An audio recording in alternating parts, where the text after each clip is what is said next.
Today is going to be a little bit quicker. I wanted to go over an insight that came from studying in Matthew chapter 5. Matthew chapter 5 is the Sermon on the Mount, part of the Sermon on the Mount, the first part. And we have a teaching from Christ here that I find to be very, very important. And there's a word here that it's worth digging into to get some additional insight.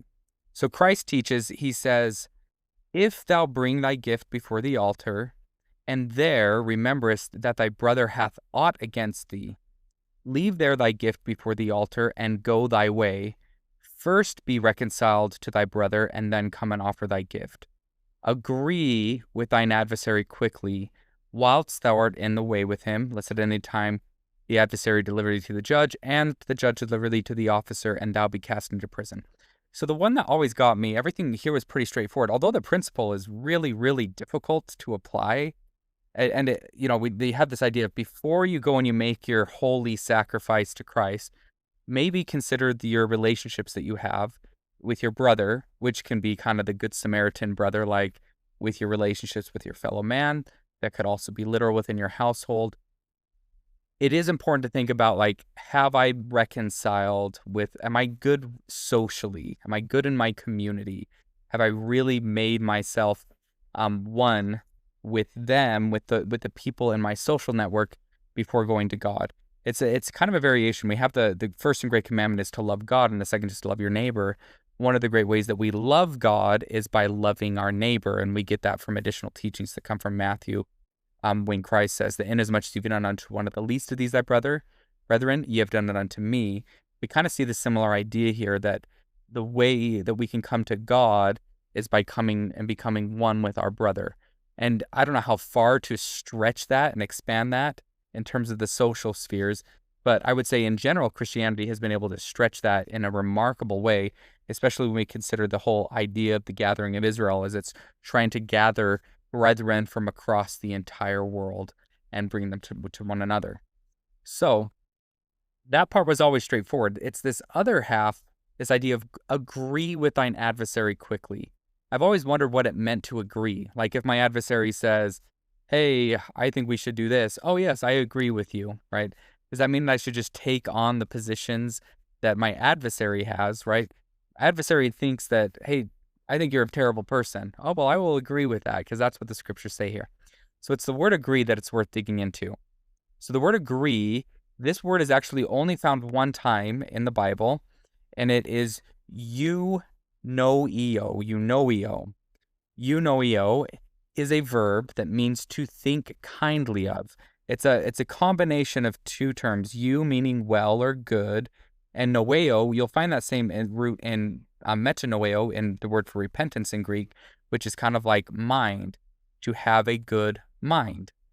So the literal translation of this word, it's interesting how that gets converted into agree. So we're kind of look at this because I think a lot of these things, especially from a Hebrew perspective, it makes sense. They're very, very much, their language and their words are designed to tell a story. So the story I think that we get with agree is it's kind of the idea of, like, we are separated. How do we become one again? How do we reconcile and become of the same accord? Eunoeo can mean to reconcile, so we have that. Eunoeo is a verb that means to think kindly of, be favorable, or have a favorable disposition towards, and in some instances means to reconcile. And in this sense, eunoeo was rendered agree. Like, so in this sense, the word agree may be an alternate translation for this word may be reconcile with thine adversary quickly whilst thou art in the way with him. Though I believe that might be the most true meaning of it, I kind of want to, like, bring this concept to our minds because I think it has a tremendous amount of good religious value when we think about it, of a good mind. Do I have a good mind towards myself? If I'm my own adversary, right?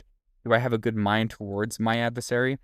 There's the expression that you should think the best in people. In psychotherapy, they teach you a principle that says unconditional positive regard, to view people in the highest mind. Well, that's essentially what eunoeo is. It's to think the best of people, to think kindly of, to have a favorable disposition.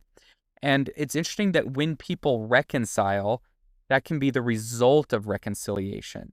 And it also shows you what happens when people haven't reconciled is you don't have a eunoia, you have like a bad mind towards people. You see the worst in them, their flaws are highlighted and heightened, and you ignore the good.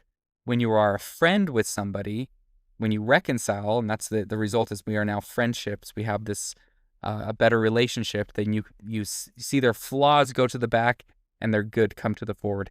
That tends to happen when you have that. So I think these are good principles for us to think about, especially in our social relationships, since the essence of this is think about your social relationships. Think about who you might need to become, reconciled with, sometimes even before you think about your reconciliation to God. Or in the process, as I wouldn't say it's a before. It's not like this is a competition. I think in the process of you saying, how can I become one with God? How can I get closer to God? Love your neighbor. Who can you reconcile with? Do you have a good mind towards people?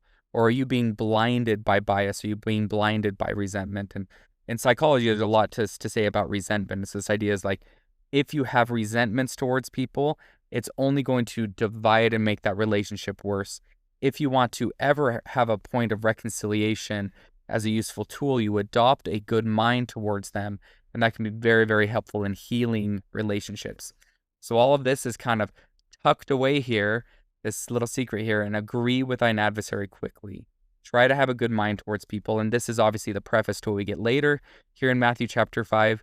A big piece of the essence of Christianity is love your enemies, bless them that curse you, do good to them that hate you, and pray for them which despitefully use you and persecute you. And one of the main things that will help you do that is to have that eunoia, probably say these Greek words wrong, to have that good mind. It's a great thing to try and maintain with individuals. Just want to share that with you, and I hope that is insightful and helpful to you as it was for me. Bye. Till next time.